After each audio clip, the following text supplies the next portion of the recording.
So I'm not gonna do 5 videos this time. I'm gonna do a card for Jay Marley.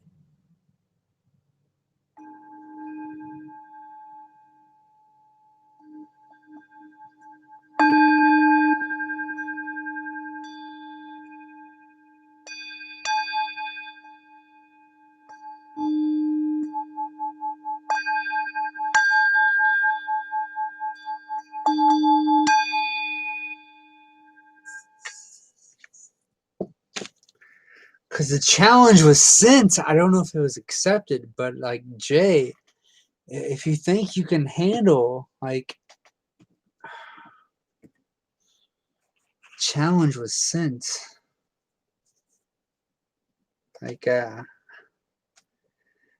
would be interested to see uh, who accepts the challenge for an arm wrestle jubilee. So I'm gonna pull a card for you, Jay.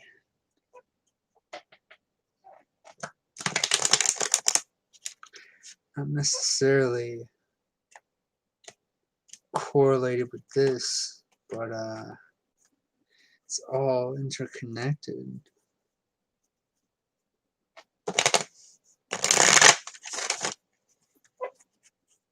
And a card for you is a card for me, so this will be a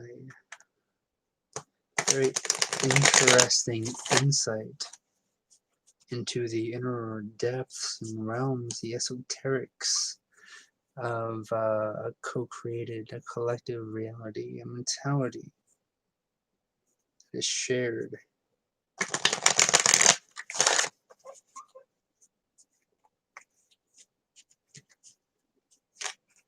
And felt.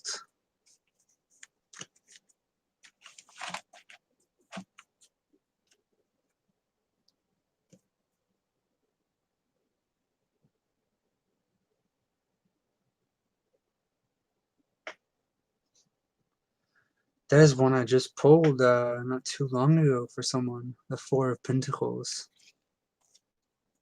It's a good one to do with like I always fucking say, you know, as within, so without. It sounds redundant, you know, and eventually we get to a point where words are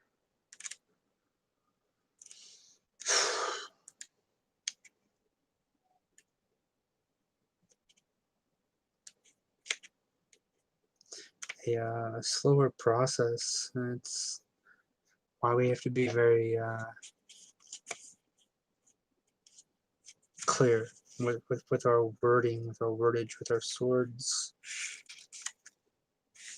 Security. The people of a village come together at the well, the wellspring people, to socialize and fill their vessels. Through an archway, others can be seen frolicking in a lush field. In this arid place, life depends on a steady supply of water, and so the jugs are lovingly adorned with pentacles of protection and blessing. One woman stands apart, defensively clutching her share. In her private island, a tabby cat looks up at her inquisitively. Is this for you? Or is this for me, Jay? I asked this on pretty much every drawing because it's for both.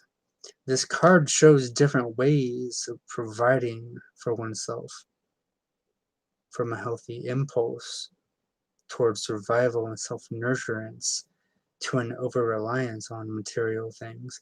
The people, yeah, but that's, yeah. The people at the well understand the necessity of taking care of themselves, yet they know they cannot do it alone. Honoring the life source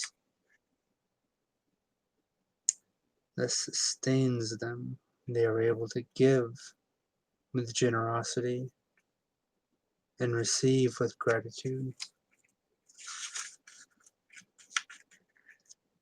Oh shit, There's a lot more.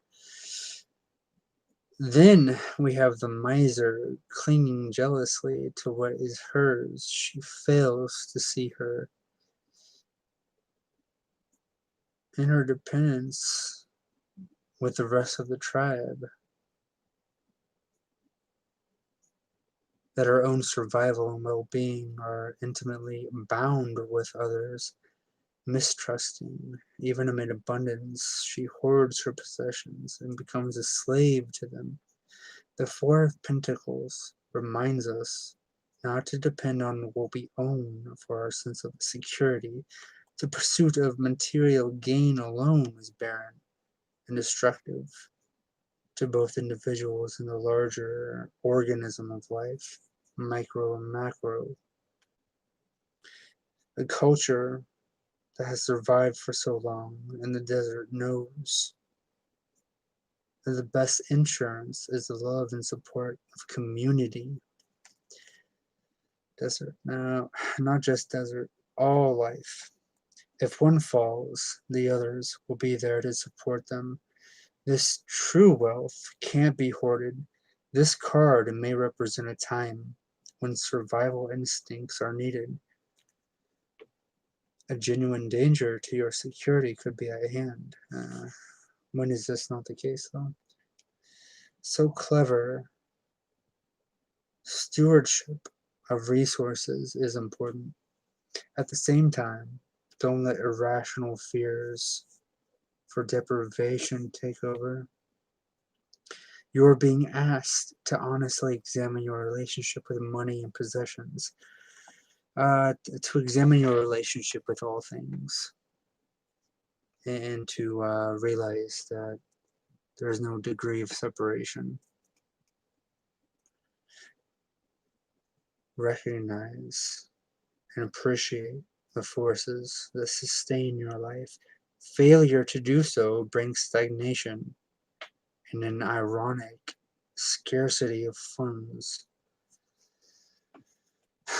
Yeah, this ties into James True and your energetic body, your capacity, your electricity.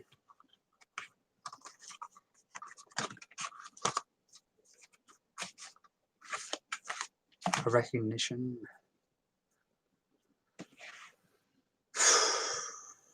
A transmutation, a transmission of clarity.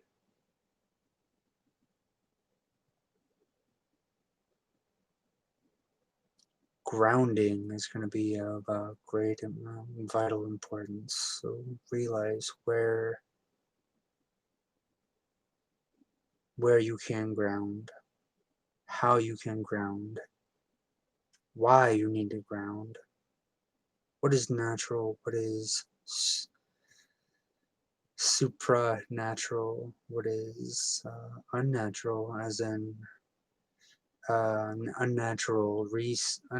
unnatural methodology, Scientology.